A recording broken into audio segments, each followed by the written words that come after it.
ఈ రోజు ఒక కొత్త విషయంతో మేము ముందుకు వచ్చాను. ఏంటి స్వీడన్లో వెళ్ళి తీసుకుంటున్నారా? మేము ఫేస్ చేసిన ఛాలెంజెస్, మా లెర్నింగ్స్. 20 years నుంచి కూడా క్యూలో ఉన్న వాళ్ళు ఉంటారు. డౌన్ పేమెంట్ పే చేయాల్సి ఉంటుంది. వెరీ డిఫరెంట్ దాన్ ఇండియా అన్నమాట. లోన్ ఇంట్రెస్ట్ లో డిస్కౌంట్ కూడా. హాయ్ అండి, అందరు ఎలా ఉన్నారు? మేము బాగున్నాం. మీరు చాలా చాలా బాగుండాలని మనస్ఫూర్తిగా కోరుకుంటున్నాం. ఈరోజు ఒక కొత్త విషయంతో మేము ముందుకు వచ్చాను. అదేంటి అంటే, మేము ఇక్కడ స్వీడన్లో ఒక కొత్త ఇల్లు తీసుకున్నాము. Last week Friday Feb 11th మేము గృహప్రవేశం కూడా చేసేసుకున్నాము. అంటే మాకు ఇంకా కీస్ చేతికి రాలేదు. న్యూ కన్స్ట్రక్షన్ ఇంకా అండర్ కన్స్ట్రక్షన్లో ఉంది. ఫినిషింగ్ చేస్తున్నారు. కొన్ని చిన్న చిన్న వైరింగ్ అవి అవుతున్నాయి. మా హౌస్ తీసుకోవడంలో వెనకాల ఎక్స్పీరియన్స్, మేము ఫేస్ చేసిన ఛాలెంజెస్, మా లెర్నింగ్స్ అదంతా మీతో షేర్ చేసుకోవాలనుకుంటున్నాను. మేము ఇల్లు తీసుకున్నాము, ఇక్కడ గృహప్రవేశం అవుతుంది అని ఫ్యామిలీ ఫ్రెండ్స్తో షేర్ చేసినప్పుడు ఎక్కువ మంది అడిగిన క్వశ్చన్ ఏంటి అంటే, ఏంటి స్వీడన్లో ఇల్లు తీసుకుంటున్నారా? అక్కడే ఉండిపోతారా? ఇంకా ఇండియా రారా అని. సమస్య లేదు, మేము ఇండియా వచ్చేస్తాము. కాకపోతే ఇక్కడ రెంట్స్కి ఇల్లు దొరకడం చాలా కష్టం. అదేంటి అంటే, గవర్నమెంటే మ్యాక్సిమం రెంట్ హౌసెస్ అంతా హ్యాండిల్ చేస్తుంది. అది క్యూ బేస్డ్ ఉంటుంది అనమాట.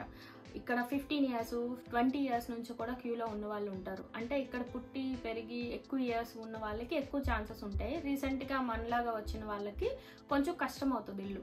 అంటే ఇల్లు అసలు దొరకదంటే దొరకదు కాదు, కొంచెం దూరంలో ఎక్కువ జర్నీ చేయాల్సి ఉంటుంది. అలా కొంచెం ఛాలెంజెస్ ఫేస్ చేయాల్సి ఉంటుంది.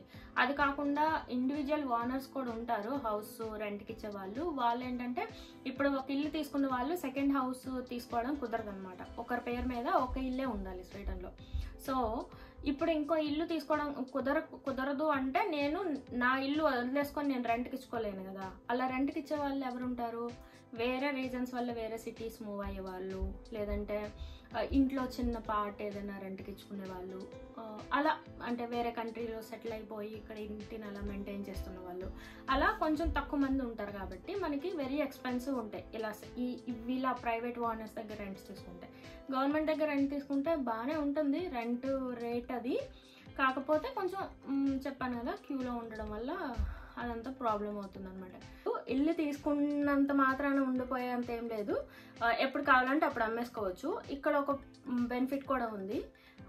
ఏంటి అంటే, ఇన్ కేసు ఇల్లు తీసుకున్నప్పుడు మనం సమ్ ఎక్స్ ప్రైస్ పెట్టాము, సేల్ చేసేటప్పుడు అంత అమౌంట్ రాలేదు, ఏంటి అంటే మనకి గవర్నమెంట్ సపోర్ట్ చేస్తుంది. దానిలో మనం ఏదైతే లాస్ అయ్యామో దానిలో అప్ టు 50% వరకు మనకి బ్యాక్ ఇస్తుంది అనమాట ట్యాక్స్ రిటర్న్స్లో. సో మనం అది కూడా ఒక అడ్వాంటేజ్ ఉంది. మరీ అంత లాస్ అయిపోయేంత పరిస్థితి అయితే లేదు. అండ్ ఇన్ కేస్ లాస్ అయితే వాళ్ళు ఇస్తున్నారు కదా, ప్రాఫిట్ వస్తే ఏం చేస్తారు అంటే దానిలో మనం ట్యాక్స్ కడతాం. సో రెండు వైపులా ఉంటుంది. సో మనకి ప్రాఫిట్ వస్తే మనం ట్యాక్స్ పే చేస్తాం, ఇన్ కేస్ లాస్ వస్తే గవర్నమెంట్ మనకి సపోర్ట్ చేస్తుంది. ఆ విధంగా కూడా బెనిఫిటే ఉంది. సో ట్యాక్స్ ట్యాక్స్ రిటర్న్స్లో ఏమైనా బెనిఫిట్స్ ఉంటాయా ఇల్లు తీసుకోవడం వల్ల, అదంతా నాకంత ఐడియా లేదు. ఇప్పుడే మేము తీసుకున్నాం కాబట్టి, నేను ఫ్యూచర్లో వన్స్ ట్యాక్స్ ఫైల్ అయినాక ఏమైనా నాకు బెనిఫిట్ అలా ఏమైనా ఉంటే నేను తప్పకుండా షేర్ చేస్తాను మీతో. సో మేము ఫైనల్గా ఇల్లు తీసేసుకోవాలని డిసైడ్ అయ్యాము. నేను 1 year బ్యాక్ కాంట్రాక్ట్ సైన్ చేశాను. నేను న్యూ కన్స్ట్రక్షన్ హౌస్ తీసుకున్నాను. దాని గురించి మాట్లాడతాం. దానిలోకి వెళ్ళే ముందు ఫస్ట్ ఇల్లు తీసుకోవాలంటే మరి పేమెంట్ సంగతి ఏంటి, ఎంత మనీ ఉండాలి చేతిలో ఏంటి అనే దాని గురించి మాట్లాడదాం. మీరు ఇల్లు తీసుకున్న సైజు బట్టి ఆర్ కాస్ట్ బట్టి మీరు అట్లీస్ట్ మినిమం అయితే 15% డౌన్ పేమెంట్ పే చేయాల్సి ఉంటుంది. సో ఈవెన్ డౌన్ పేమెంట్ కూడా లోన్స్ వస్తాయి, దానికి వేరే ప్రాసెస్ ఉంటుంది. మీరు ఐదర్ మీ సేవింగ్స్ నుంచి అయినా అవ్వచ్చు, లేదంటే వేరే ప్రైవేట్ లోన్స్ వేరే ఆప్షన్స్ ఏదైనా తీసుకోండి. మీరు మినిమం అయితే 15% డౌన్ పేమెంట్ కట్టడానికి మీరు రెడీగా ఉన్నారని ప్రూవ్ చేయగలిగితే రిమైనింగ్ 85%కి బ్యాంక్స్ ఇక్కడ లోన్ ఇస్తుంది. దానికి లోన్ రావడానికి మినిమం మనము 1 year అయినా ట్యాక్స్ ఫైల్ చేసి ఉండాలి. సో క్రెడిట్ చెక్ చేస్తారనమాట. ఆ క్రెడిట్ చెక్ చేయాలంటే మనకి ట్యాక్స్ ఫైల్ అయి ఉండాలి అట్లీస్ట్ 1 year ట్యాక్స్ ఫైల్ అయి ఉంటే మనకి, లేదంటే మినిమం 6 months పే స్లిప్స్ చూపిస్తే కూడా కొన్ని బ్యాంక్స్ ఇస్తున్నాయంట. బట్ ఇలా డిఫరెంట్ బ్యాంక్ బట్టి అది చేంజ్ అవుతుంది. మీరు మాట్లాడుకోవచ్చు బ్యాంక్స్తో. నేను చెప్పాను కదా, నేనైతే న్యూ కన్స్ట్రక్షన్ తీసుకున్నాను, ఓల్డ్ కాకుండా అని చెప్పి. ఓల్డ్ అయితే ఏంటంటే ఎవరైనా సేల్కి పెట్టినప్పుడు డైరెక్ట్ వాళ్ళతో మాట్లాడుకోవచ్చు, లేదంటే బిడ్డింగ్లోకి వెళ్ళి మనము హౌస్ బిడ్ చేసుకొని మనం కనుక హైయెస్ట్ బిడ్ చేస్తే మనం తీసుకునే ఆప్షన్ ఉంటుంది.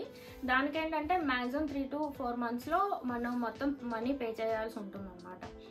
అండ్ మనం కొన్ని ఛాలెంజెస్ ఉంటాయని నాకు అనిపించింది. ఏంటంటే ఇప్పుడు ఇక్కడ ఇల్లు సేల్ చేసేటప్పుడు ఇంట్లో ఫ్రిడ్జ్ అని, లేదంటే గ్యాస్ స్టవ్ అదే ఇండక్షన్ స్టవ్ అని కానీ, లేకపోతే ఓవెన్ ఇలా అవన్నింటితో పాటు సేల్ చేస్తారనమాట. అవి వర్కింగ్ కండిషన్లో ఉన్నాయా, ఏమైనా పోతే పరిస్థితి ఏంటి, అవన్నింటికి మనం వేరే థర్డ్ పార్టీని తెచ్చి ఇన్స్పెక్షన్ చేయించుకోవాలి, దానికి మళ్ళీ ఇన్సూరెన్స్ కట్టుకోవాలి, ఇవన్నీ కొన్ని ఉంటాయి అన్నమాట. సో అవన్నీ ఎందుకులే నాకు కొంచెం రిస్క్ అనిపించింది. అండ్ వితిన్ 3 monthsలో డౌన్ పేమెంట్ 15% రెడీ చేసుకోవడం కొంచెం హెక్టిక్ అనిపించింది. నేనైతే న్యూ కన్స్ట్రక్షన్ చూస్ చేసుకున్నాను. నా కేసులో ఏంటంటే నేను 1 year ముందే 1 year ముందే నేను అగ్రిమెంట్ సైన్ చేసుకున్నాను. సో దానికి ఏంటంటే నేను 3 termsలో పే చేస్తున్నాను అనమాట. ఫస్ట్ది వచ్చేసి నేను 15%లో బుకింగ్ ఫీ కొంత 20,000 అన్నారు వాళ్ళు, 20,000 పే చేసాం. తర్వాత ఒక 20 days అలా తర్వాత డాక్యుమెంటేషన్ మొత్తం అంతా చేయడానికి, అగ్రిమెంట్ రెడీ చేయడానికి, అగ్రిమెంట్ సైన్ చేసేటప్పటికి మొత్తం 1 lakh పే చేయాలన్నమాట. అప్పటికి 100,000 అంటే -20,000 చేస్తే 80,000 పే చేసేస్తే 20 + 80 అంటే మొత్తం 1 lakh పే చేసినాక మనం అగ్రిమెంట్ సైన్ చేయడానికి మేము వెళ్ళామన్నమాట. అప్పుడు డాక్యుమెంటేషన్ అన్ని రెడీ చేయడానికి దానికి మనకి మినిమం 1 lakh పే చేశాను. దాని తర్వాత మాకేంటంటే మూవిన్కి 4 months ముందు 10% పే చేయమని చెప్పారు. అండ్ మూవిన్ డే రోజు రిమైనింగ్ 5%. అంటే మూవిన్కి 4 months ముందు 10% అంటే ఆల్రెడీ మనం 1 lakh పే చేసేసాం కదా అంటే ఎస్, ఆ 1 lakh మైనస్ చేసి రిమైనింగ్ ఎంత ఉంటుందో అంత 10% పే చేసేసాం. దాని తర్వాత నెక్స్ట్ మూవిన్ డే రోజు బ్యాంక్ లోన్ అప్పటికంతా రెడీ చేసుకొని బ్యాంక్ లోన్స్ అంతా, దాంతోపాటు రిమైనింగ్ 5% ఇంకో పేమెంట్ ఉంటుంది. అది పే చేసేసాక మనకు వాళ్ళు కీస్ ఇస్తున్నారు. ఇది ఈ బిల్డర్ బట్టి ఇది మారొచ్చు. ఇదైతే మా కేసులో ఇలా జరిగింది. సో ఎవరైనా నాకు ఇంతకుముందు తెలీదు, ఇల్లు తీసుకోవాలంటే మొత్తం డబ్బులు ఇచ్చేసే తీసుకోవాలేమో అని అనుకున్నాను. నాకు వేరే ఫ్రెండ్స్ ఇదంతా చెప్పారు, నాకు బాగుంది అనిపించింది. సో మీకు ఎందుకు ఎంత డీటెయిల్గా చెప్తున్నానంటే ఈ ఇయర్ కాకపోయినా నెక్స్ట్ ఇయర్ అలా ప్లాన్ చేసుకోవడానికి, కొంత అమౌంట్ పక్కన పెట్టుకొని మనీ రెడీ చేసుకోవడానికి బాగుంటుంది. సో ఇది ఒక ఆప్షన్ ఉంది. సో న్యూ కన్స్ట్రక్షన్ ఒకసారి వాళ్ళతో మాట్లాడితే వాళ్ళ టర్మ్స్ ఏంటి, ఎప్పుడు కట్టాలి ఏంటి అనేది వాళ్ళు చెప్తారు. దాన్ని బట్టి మీరు చూసుకోవచ్చు. నెక్స్ట్ నేను ఇంతకుముందు చెప్పినట్టుగా ఓల్డ్ కన్స్ట్రక్షన్ అయితే వాళ్ళు ఆల్రెడీ యూజ్ చేసిన ఫ్రిడ్జ్, యూజ్ చేసిన స్టవ్, యూజ్ చేసినవన్నీ ఉంటాయి. అఫ్ కోర్స్ వాళ్ళు క్లీన్ చేసి మెయింటైన్ సర్వీసింగ్ చేసిస్తారు. బట్ న్యూ కన్స్ట్రక్షన్ తీసుకుంటే నాకు అప్లయన్సెస్ అన్నీ కొత్త వస్తాయి విత్ 5 years వారంటీ. సో అది ఒక అడ్వాంటేజ్ అనిపించింది నాకు. ఎంతైనా కొత్త ఇల్లు ఫీలింగ్ ఉంటుంది కదా, నాకు కొంచెం కొత్త ఇల్లు తీసుకోవాలని ఆ ఫీలింగ్ కూడా ఉంది. అది అన్నింటికన్నా టాప్ మోస్ట్ రీజన్ అనమాట. సో మొత్తానికల్లా మేము కొత్త ఇల్లు లాస్ట్ ఇయర్ సైన్ చేసుకొని ఇప్పుడు మేము మార్చ్లో మూవీన్ అవుతున్నాము. మూవీన్ అయిన వెంటనే తప్పకుండా నేను హోమ్ టూర్ చేస్తాను. మీకు మా ఇల్లు చూపించడం నా అదేంటి మొదటి పని అనమాట. ఇంట్లో దిగకు ఆలోచించిన వెంటనే ఫస్ట్ చేసే పని అది. So don't miss that. ఇంకో విషయం ఏంటంటే ఇక్కడ హౌసెస్ 2015 or 18 నాకు కరెక్ట్ తెలీదు, ఆ తర్వాత కన్స్ట్రక్షన్ అయ్యేవన్నీ గ్రీన్ కేటగిరీలోకి వస్తాయి, గ్రీన్ హౌస్ కేటగిరీ. అవేంటంటే ఎనర్జీ సేవింగ్స్, అంటే గ్లోబల్ వార్మింగ్ దీన్ని కన్సిడర్ చేసుకొని ఎంకరేజ్మెంట్ లాగా ఏవైతే ఎకో హౌసెస్ ఆ టర్మ్స్ అన్ని ఫాలో అయ్యి కడుతున్నారో, ఎనర్జీ సేవింగ్ కానీ లేకపోతే గార్బేజ్ అదంతా నీట్గా సపరేట్ చేయడం ఇదంతా చేసి అవి ఏవైనా టర్మ్స్ ఫాలో అయితే అవి గ్రీన్ హౌస్ కేటగిరీలోకి వస్తాయి. అలా రావడం వల్ల ఏమవుతుంది అంటే మనకి లోన్లో కొంత పర్సెంటేజ్, కొన్ని బ్యాంక్స్ 10 points, కొన్ని బ్యాంక్స్ 15 points, అలా కొంత లోన్ ఇంట్రెస్ట్లో డిస్కౌంట్ కూడా ఉంటుంది న్యూ కన్స్ట్రక్షన్ హౌసెస్ అయితే. ఇవన్నీ మనకి న్యూ హౌస్కి వెళ్ళడం వల్ల బెనిఫిట్.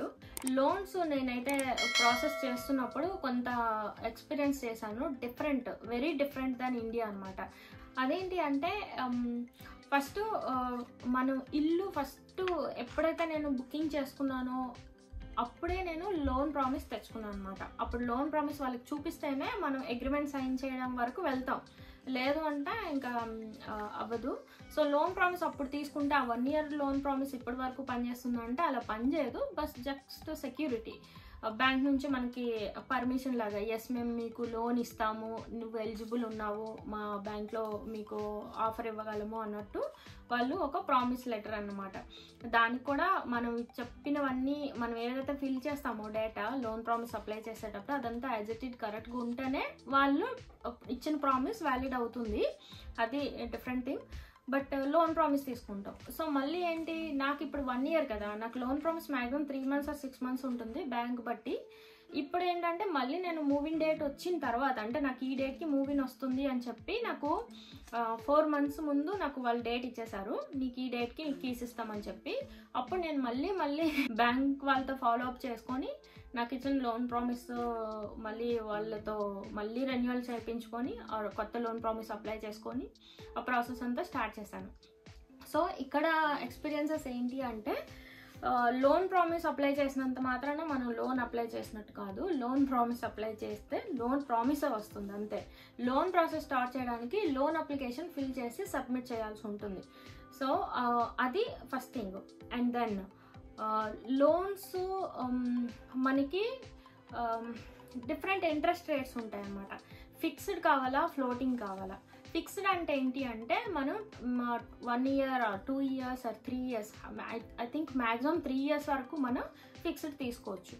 తర్వాత ఫ్లోటింగ్ అంటే ఏంటి అంటే, ఎవ్రీ క్వార్టర్ కూడా ఆ క్వార్టర్లీ బేస్ ఎంత ఇంట్రెస్ట్ రేట్ ఉంటుందో ఆ రేట్స్ వస్తూ ఉంటాయి అన్నమాట. సో అది చేంజ్ అవుతూ ఉంటుంది 3 నెలలకు ఒకసారి.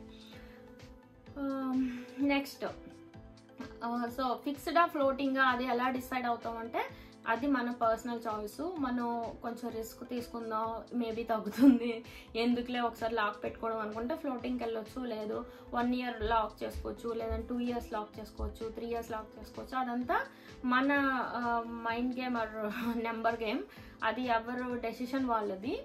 సో ఇందులో కూడా ఇంకోటి ఏంటంటే, నాకు తెలిసినంత వరకు ఇప్పుడు ఇండియాలో లోన్ తీసుకున్నప్పుడు నాకేంటి అంటే, ఇప్పుడు 10 years లోన్ తీసుకున్నాను అనుకోండి, మొత్తం క్యాలిక్యులేట్ చేసి 10 yearsకి ఇంత డివైడ్ చేసేసి ఎవ్రీ మంత్ ఎంత కట్టాలి, అంతే అయిపోయింది.